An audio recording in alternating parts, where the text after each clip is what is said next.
Good morning, students. I hope you all are fine and safe at your home. So this video is for the students of class 9, subject science, chapter number 15, that is improvement in food resources. It's your lecture number 4. So students, topics to be discussed in today's lecture are crop protection management. And after completing this crop protection management, I will be proceeding towards the introduction of animal husbandry. Students, you all well know that we have discussed crop variety improvement as well as crop production improvement in the previous lectures. So, in today's lecture, we would be proceeding towards crop protection management, that is one of the activity in improvement in crop yield. So let's start. Crop protection management. You know that the farmers, they grow crops in the fields. Okay, so these field crops, they are manifested by a large number of weeds, insect pests and disease. Okay, and if these weeds and pests, they are not controlled at the appropriate time, then what will happen? They can damage the crops. And up to what extent? They will damage the crops so much that most of the crop is lost. So, a first question arises, what are weeds? Weeds are the unwanted plants in the cultivated field. In other words, what we can say? Weeds are the unwanted plants that grow with the main crop in the field and they harm those crops. And what are the examples of such weeds? Examples are xanthium, that is gokru, parthenium, that is gajar ghas, and Cyprinus rotundus, that is motha. These are the various examples of the weeds that affect the crops present in the field. So how do they affect those crops? Weeds, they compete for food, space and light. And along with this, they take up the nutrients and reduce the growth of the crop. Therefore, the removal of weeds from the cultivated field during the early stages of the crop growth is essential for a good harvest.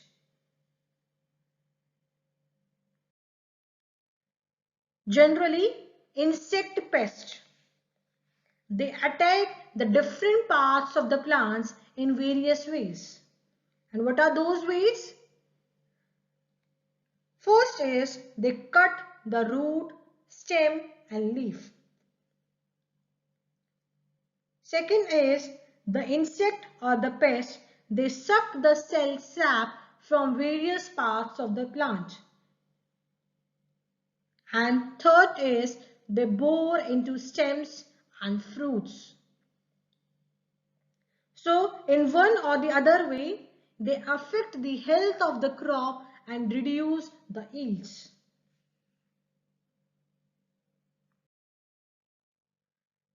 Disease.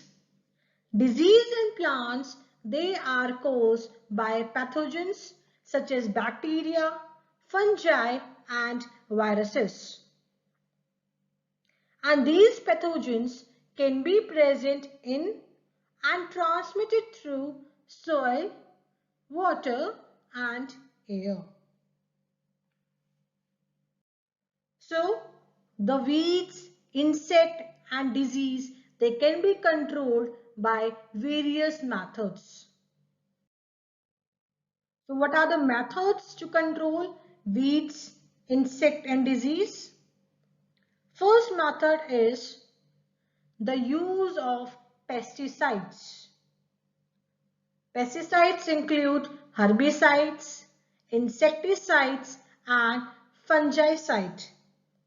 They are usually employed to control the weed, insect, as well as disease. But they should be used only as much as needed to avoid the environmental pollution and health hazards. Means when the pesticides they are actually used to control the weeds, but they should be used in a judicious way. The excessive use of these chemicals, it actually creates problem because they can be poisonous to many plants as well as animal species, and thus it causes environmental pollution as well. So pesticides should be used in a judicious way. Second method of controlling weeds is mechanical weed removal. Means the weeds are removed mechanically, means by mechanical method. Third method is preventive methods such as proper seed bed preparation, timely sowing of crops, intercropping and crop rotation. They also help in weed control.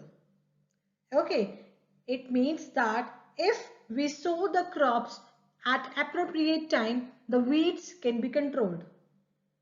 Also, the employment of the various cropping patterns like intercropping and crop rotation, they also help in control of the weeds, insect as well as pest. So this can also be one of the preventive methods. And fourth is use of resistant varieties and summer plowing, in which fields are plowed deep in summers to destroy the weeds and pests. Okay, the varieties they should be used as well as summer plowing can be adopted in summers in order to destroy the weeds and the insect pest. So these are the various methods to control disease, weeds, insect and pest on the plants. So moving ahead to our next topic, that is storage of grains. Storage losses in agriculture produce, it can be very high. So there are some factors which are responsible for such losses. What are those factors? The grains are affected by biotic and abiotic factors. Biotic factors includes insect, rodents, fungi, mites and bacteria.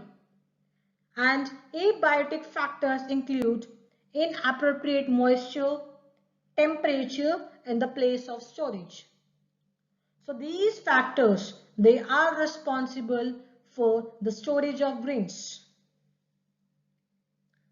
And these factors, what they do?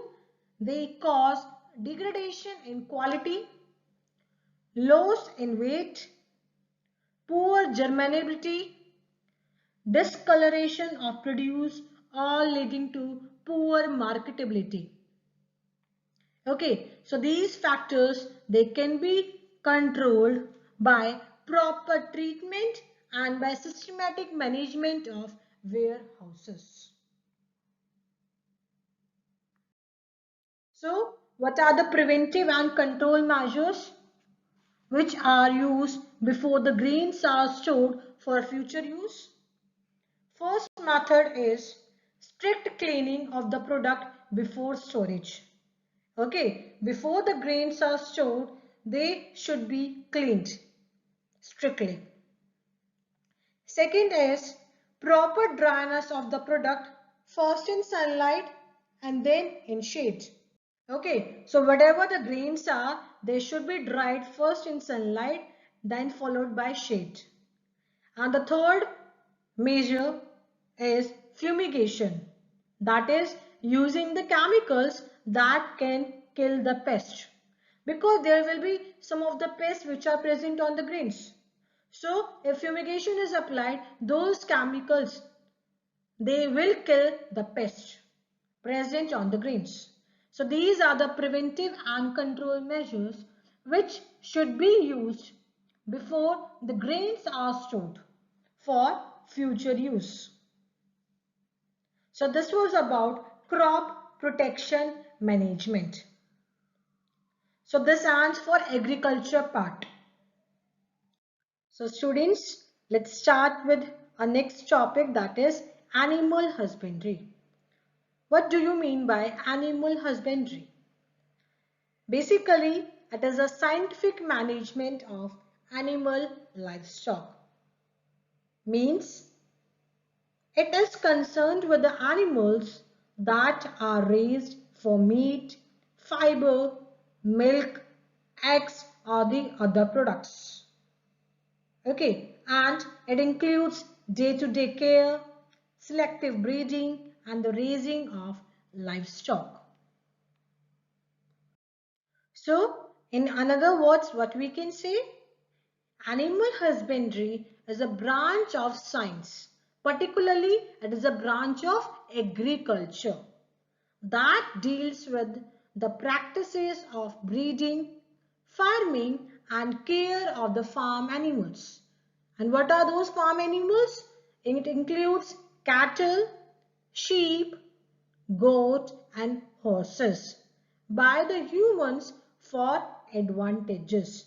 Okay, so this scientific management of animal livestock, this is called as animal husbandry. So are you clear about this? So what does it include? It includes various aspects such as feeding, breeding and disease control. And this animal-based farming, it includes what type of farm animals? Like cattle, goat, sheep, poultry and fish farming. Students, you know that the population is increasing day by day. And as the living standards increase, the demand of the milk, eggs and meat, it is also going up. So, the livestock production, it also needs to be improved. Okay, so this animal husbandry, we have divided into 4 categories. The first category of animal husbandry includes cattle farming, means the farming of the cattle or the cattle husbandry, we can say. Second category of animal husbandry is poultry farming. Poultry farming, it includes the domestic fowl for egg production and chicken meat. The third category is fish production. That is clear from the name. It is related to the production of fishes. And the last category is beekeeping. That is apiculture process. So these categories we will study in detail one by one from tomorrow. So students, this ends for today's lecture. What is your homework? You will have to do the following questions in your notebook. Question number 1 is, why should preventive measures and biological control methods be preferred for protecting the crops? Question number 2 is, what factors may be responsible for losses of grains during storage? Now, students, I would be discussing the homework solutions of lecture number 3. Means the answers of those questions which were given in lecture number 3. Question number 1 was, which of the following conditions will give the most benefits and why? Option A was, farmers use high quality seeds, do not adopt irrigation or use fertilizers. Option B was, farmers use ordinary seeds, adopt irrigation and use fertilizer. Option C was, farmers use quality seeds, adopt irrigation, use fertilizers, and use crop protection measures. Answer is option number C. This option C will give the most benefits because use of good quality seeds is not only sufficient until the soil is properly irrigated, enriched with fertilizers and protected from biotic factors.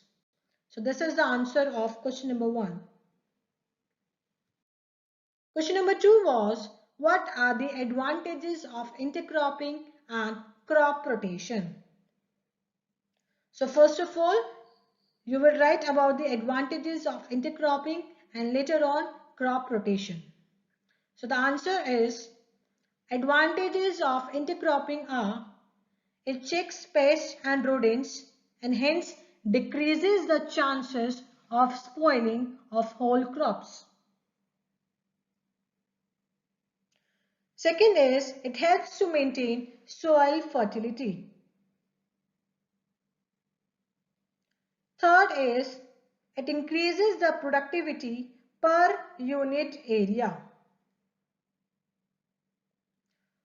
Fourth is, it saves labor and time. Fifth advantage is, both the crops can be easily harvested and processed separately. And advantages of crop rotation are, the farmers can grow 2 or 3 crops annually. And there is best use of land with proper supply of nutrients. Third, it improves the soil fertility.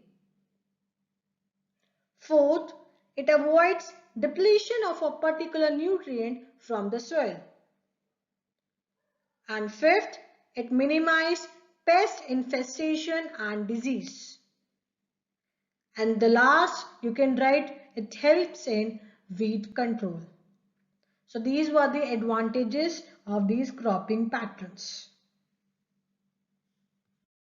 Question number 3 was, what is genetic manipulation? How is it useful in agricultural practices? So I told you, you will have to explain hybridization in this question. So the answer is, genetic manipulation is a process of incorporating desirable genes or the characters into the crop varieties by the process of hybridization. So what is hybridization?